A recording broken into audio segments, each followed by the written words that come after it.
Swayam Prabha. Digital India. Educated India.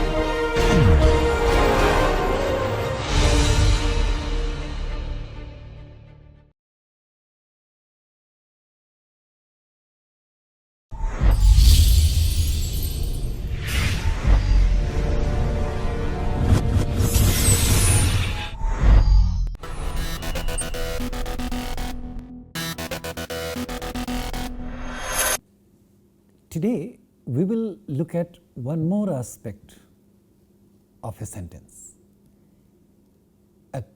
a notion that helps us understand what is required in a sentence and what is not. This idea of requirement and not a requirement is already embedded in many things that we have discussed before, and it gets projected in the structure that we have discussed last time. However, we want to specifically mention this thing with the help of the structure and see how such a distinction is structurally mapped and how human mind makes a distinction between these two types of elements in a sentence. So, as a template of a sentence, we already know that there are two parts, and as a template what we know is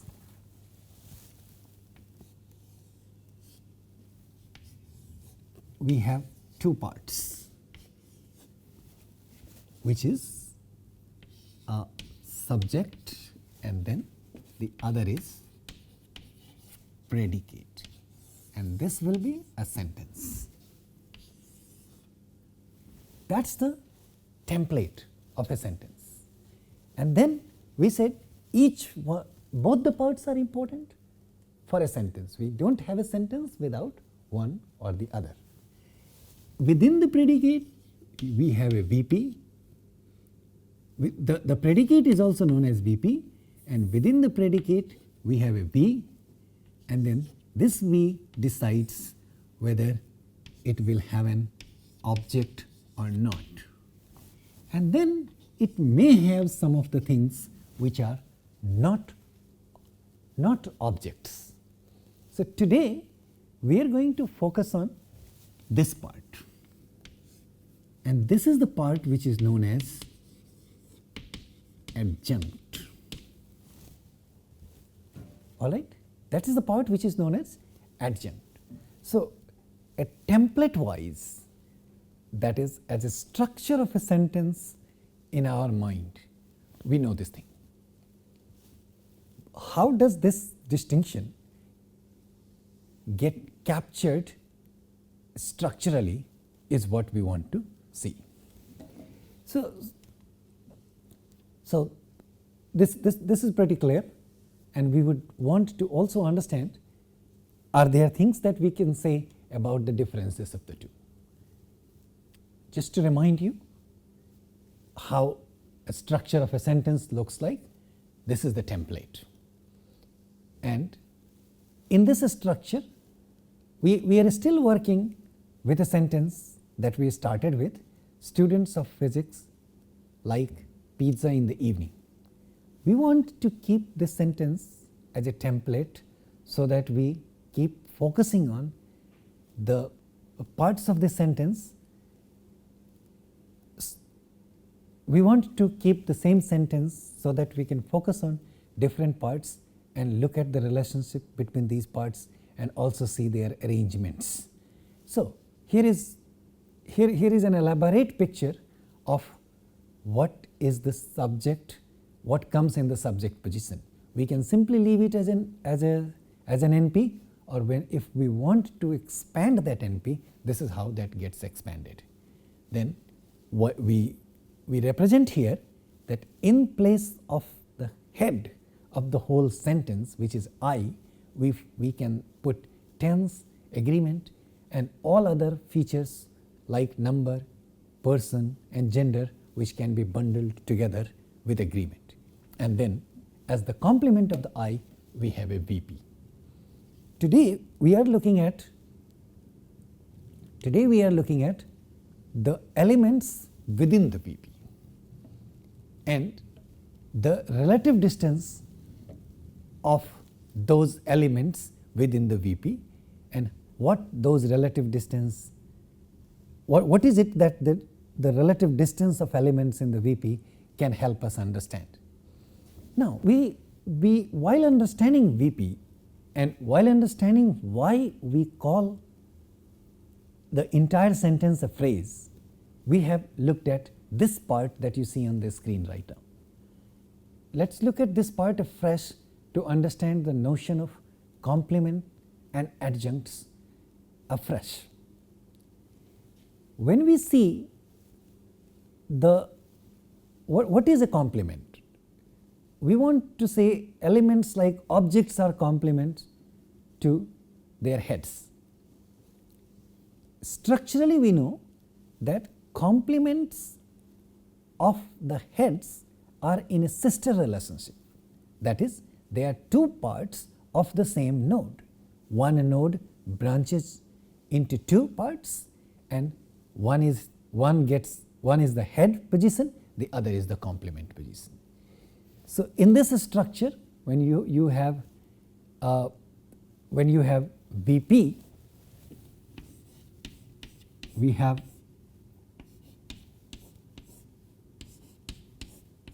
V and NP. Here is the complement pizza that we see. This relationship is the relationship of head and complement. This is the relationship which we have been mentioning, that they are two parts of the same node. This is one node, it gets into two parts, and then one is the head, the other is the complement. This is a crucial relationship which indicates proximity between the two. So, this gets translated into this, that within the predicate the verb will have an object. Now, if the nature of the verb does not subcategorize for an object, if the nature of the verb does not tell us about the presence of an object in the sentence, then this is going to be an empty. Then we do not have anything in the position of complement. Therefore, the complement position is crucial for its subcategorized elements. I will show you the structure of a verb which does not subcategorize for a complement. But in this case, you see two things. One, the complement, which is a subcategorized element of the verb, and the other, which is a PP, and the relative distance of this phrase from the head is far. And because of the additional, this thing is also known as, this whole phenomena is known as adjunction. That is, we have just created an extra adjunct space to represent this thing. So, once we know that something is not subcategorized by the head, something is not literally, not crucially needed, required by the head, we put that thing in the adjunct position. We create an adjoint position, we adjoin an additional node, that we can also describe this as a copy of the same node.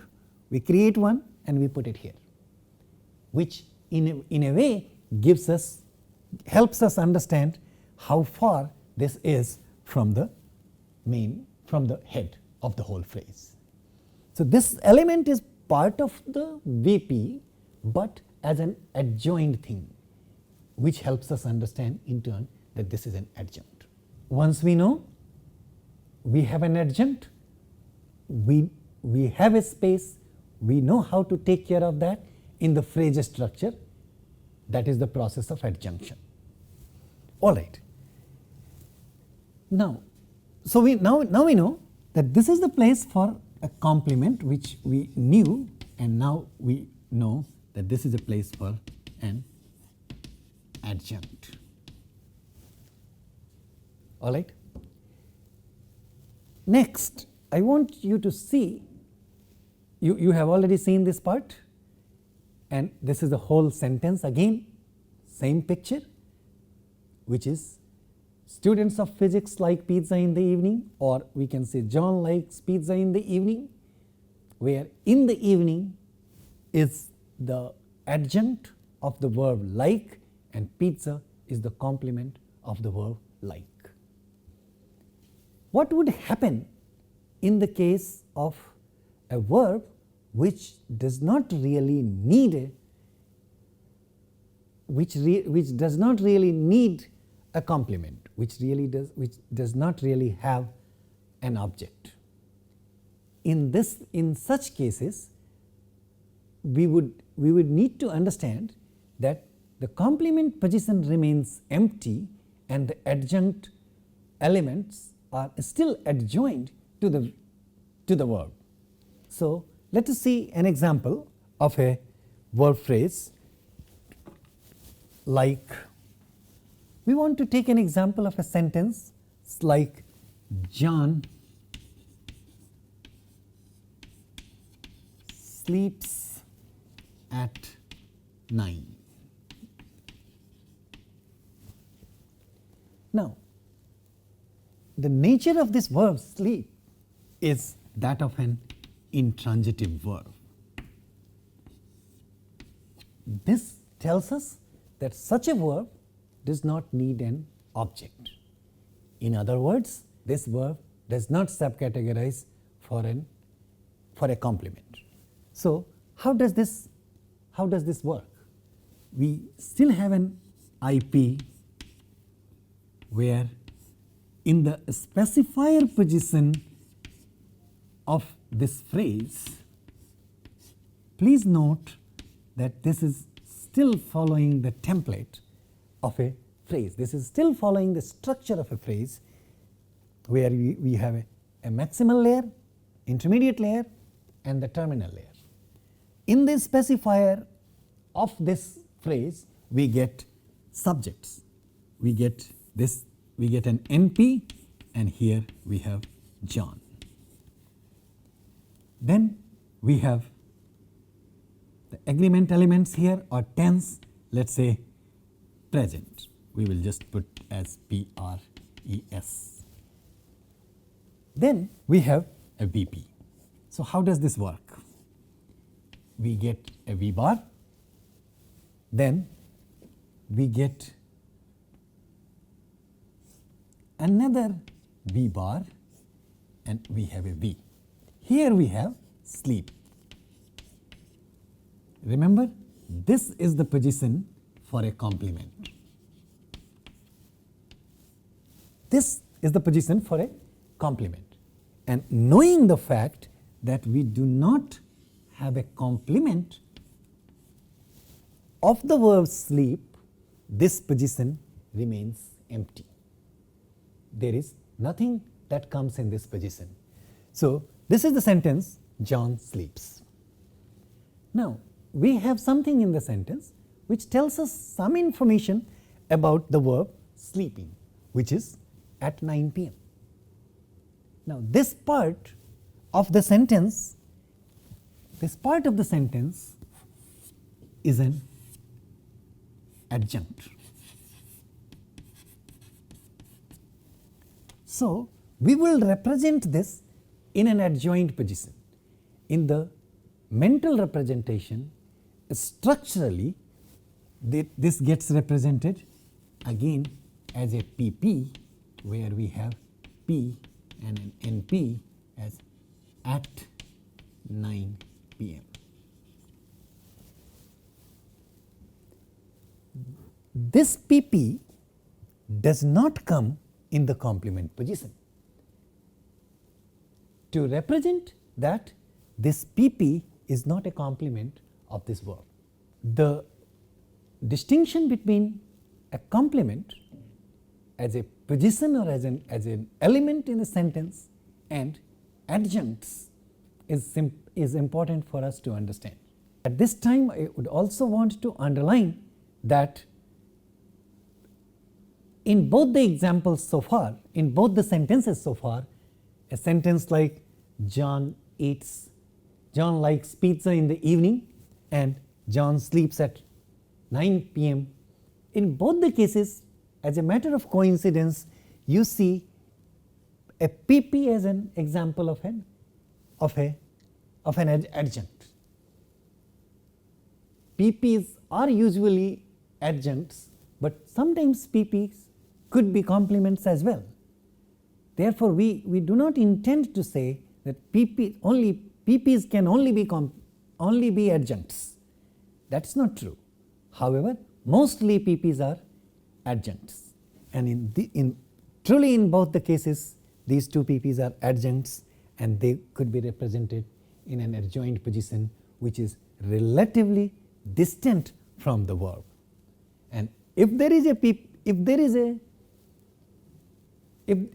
a complement available, as you see on the screen in the example of the sentence John likes pizza in the evening, we can put the NP pizza as the complement of the verb in the sister relationship, and if it is not, then like in the sentence John sleeps at 9 p.m., it is not, then the complement position remains empty.